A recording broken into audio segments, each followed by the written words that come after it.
ভিডিওর শুরুতে বলে রাখি, আজকের ভিডিওতে তোমরা শুধু রান্নাই দেখতে পাবে। আসলে নিজের হাতে পুরো সংসারের সবগুলো কাজ সামলানো খুব কঠিন হয়ে থাকে।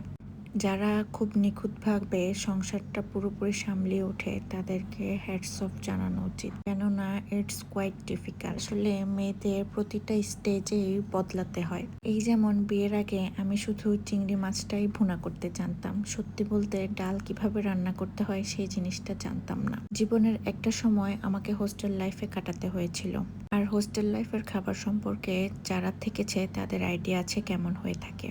সেই কঠিন সময়টা সারভাইভ করার জন্য চিংড়ি মাছ কাটা থেকে, ধোয়া থেকে, পরিষ্কার থেকে শুরু করে রান্নাটা শিখে গিয়েছিলাম, কেননা চিংড়ি মাছ তখন আমার খুব বেশি ফেভারিট ছিল। বাট রাইট নাও আমার কারেন্ট স্টেজে আমি চিংড়ি মাছের স্মেলটা পর্যন্ত নিতে পারি না।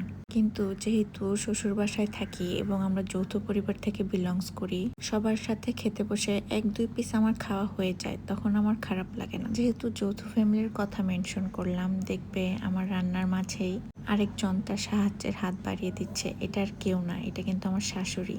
একটা সংসারে কিন্তু কাজ কম হয়ে থাকে না, রান্না বান্না থেকে শুরু করে সবকিছুর মেনটেন করা খুব কঠিন। কিন্তু আল্লাহর রহমতে আমরা 2 বউ হাতে এই নাড়ুনি ছাড়া আর কোনো একটা কাজও আমাদের করতে হয় না। সব আমার শাশুড়ি A to Z হেল্পিং হ্যান্ডের দ্বারা করিয়ে রেখে দেয়। অনেকের কাছে শুনেছি শ্বশুর বাসা যেন কেমন হয়ে থাকে, বাট আমি সেই জিনিসটা ফেস করিনি, যার জন্য আলহামদুলিল্লাহ। তোমরাও আমার জন্য দোয়া করো। আচ্ছা, তোমরা কি এখনো কেউ আছো যে চিংড়ি মাছ ভুনা করতে জানো না?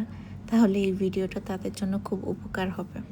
নয়তো দেখো না আমি কিরকম বোকার মতো তোমাদের জন্য চিংড়ি মাছ ভুনা করার ভ্লগ করছি। আজকে দুপুরের মেনুতে ছিল চিংড়ি মাছ, আম ডাল আর হচ্ছে চিচিঙ্গা দিয়ে গুঁড়া চিংড়ি। এগুলো হচ্ছে ঈদের পরের ভ্লগ।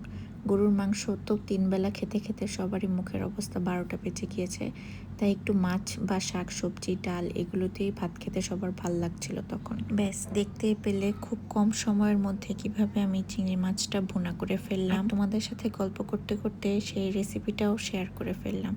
এখন ফাইনালি ধনিয়া পাতা দিয়ে নামিয়ে ফেলবো। আচ্ছা, তোমাদেরকে ছোট করে ডাল রান্নার রেসিপিটা বলে দিই। পরিমাণ মতো ডাল ভালোভাবে ধুয়ে লবণ দিয়ে সিদ্ধ বসিয়ে দেবে। যখন 90% মতো সিদ্ধ হয়ে যাবে, ডাল ঘুটনি দিয়ে একটু ঘুটা দিয়ে দিবে। ঘুটা শেষে একটু হলুদ, আম আর কাঁচামরিচ একটু জাল করে ডালটা বাগার দিয়ে দিবে রসুন আর পেঁয়াজ দিয়ে।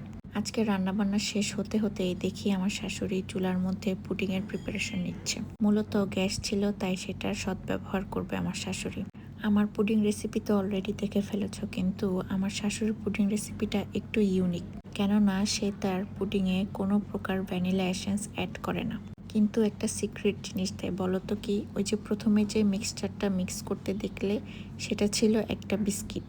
বিস্কিটটা গুঁড়ো করে হালকা একটু দুধ দিয়ে মিশিয়ে নিচ্ছে। তোমরা যে কোনো ফ্লেভারের বিস্কিট অ্যাড করতে পারো, মেরি বিস্কিট অথবা হরলিক্স, যেটা তোমাদের খেতে ভাল লাগে। আর এই যে এখন নর্মাল টেম্পারেচার রাখা ডিমগুলো আমি ভালোভাবে ফাটিয়ে নিব। উনি সবকিছু প্রিপেয়ার করে দিয়ে গিয়েছে নামাজে, আর আমাকে বলল ডিমগুলো ফাটিয়ে রাখতে এবং সেই সাথে দুধটা যেন আমি হালকা ঠান্ডা করে রাখি। জাস্ট এইটুকুই আমার কাজ। এই সময়ের মধ্যে ক্যারামেলটাও সেট হয়ে থাকবে, যেন উনি নামাজ পড়ে এসে শেষ করেই চুলায় পুডিংটা বসিয়ে দিতে পারে। দেখো ক্যারামেলটা কত গোল্ডেন ব্রাউন কালার এসেছে, সেই সাথে সেটও হয়ে গিয়েছে। তারপর সবকিছু একসাথে মিক্স করে উনি বাটিতে ঢেলে চুলার মধ্যে মিডিয়াম টু হাই হিটে 1 ঘন্টার জন্য বসিয়ে দিয়েছিল। এই 1 ঘন্টার মধ্যে আমরা দুপুরের খাবার সেরে নিয়েছি। তারপরে যখন পুডিং চেক করতে গেল, দেখলো আরো একটু 30 মিনিটসের মতো সময় প্রয়োজন। এটা হচ্ছে বিকালের ক্লিপ। পুডিংটা সেট হয়ে গিয়েছে, নামিয়ে ফেলেছি, ঠান্ডা হয়ে গিয়েছে। এবার কেটে খেয়ে দেখার পালা। তোমরা যদি এভাবে না বানিয়ে থাকো, বানিয়ে খেয়ে দেখতে পারো। তোমরা একটু টের পাবে না যে এটাতে কোনো ভ্যানিলা এসেন্স অ্যাড করা হয়নি। আমি জানি না ক্যারামেলটা দেখলে হালকা গোল্ডেন ব্রাউন, কিন্তু ভিডিওতে এটা এরকম কালো দেখাচ্ছে কেন? যাই হোক, দেখতে যেমন তেমন হলেও খেতে কিন্তু অনেক সুস্বাদু হয়েছে।